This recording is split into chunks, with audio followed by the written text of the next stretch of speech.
Praise Lord. आइए एक वचन को हम निकालते पहले सामुएल उसके जो है 26वें अध्याय के 25वें वचन को पढ़ते। उसमें ऐसा लिखा है, साउल ने दाऊद से कहा, हे मेरे बेटे दाऊद, तू धन्य है, तू बड़े बड़े काम करेगा और तेरे काम सफल होंगे।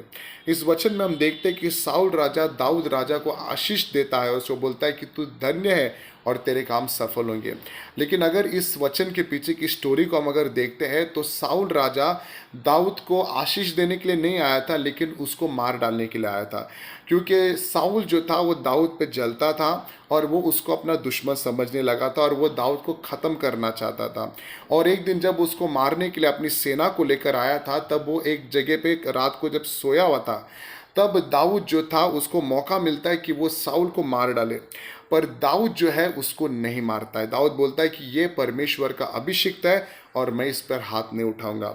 दूसरे दिन दाऊद साउल को बताता है कि मैं तुझे चाहे तो रात के समय मार सकता था, लेकिन क्योंकि तू परमेश्वर का अभिषिक्त है इसलिए मैंने तुझे हाथ नहीं लगाया। जब साउल इस बात को सुनता है तो वो पछताता है कि ये चाहे तो मुझे मार सकता था, मैं इसको मारने के लिए आया था, लेकिन इसने मुझे छोड़ दिया।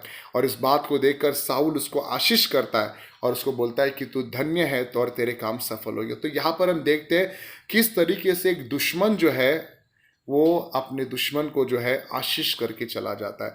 उसको मारने के लिए आता है पर उसको आशीष दे के चला जाता है। क्यों? क्योंकि दाऊद के अंदर का जो गुण था, जो स्वभाव था, वो कहीं तो यीशु मसीह के जैसा ही था। क्योंकि दाऊद ने अपने दुश्मन को नहीं मारा लेकिन उसको छोड़ दिया। उस तरीके से यीशु मसीह ने भी हमको सिखाया है कि हम अपने दुश्मनों के लिए प्रार्थना करें, हम अपने दुश्मनों के लिए जो है उनको आशीष दें, उनके जिनमें अच्छे अच्छे काम करें। यदि हम अपने दुश्मनों के साथ भलाई करते हैं तो हम अपने यीशु मसीह की तरह जीवन जी रहे हैं।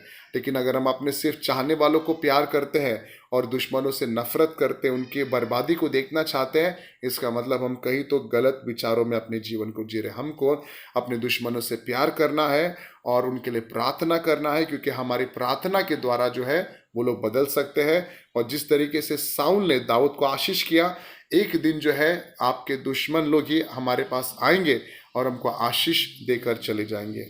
Praise Lord. इसलिए हम सबके लिए प्रार्थना करें।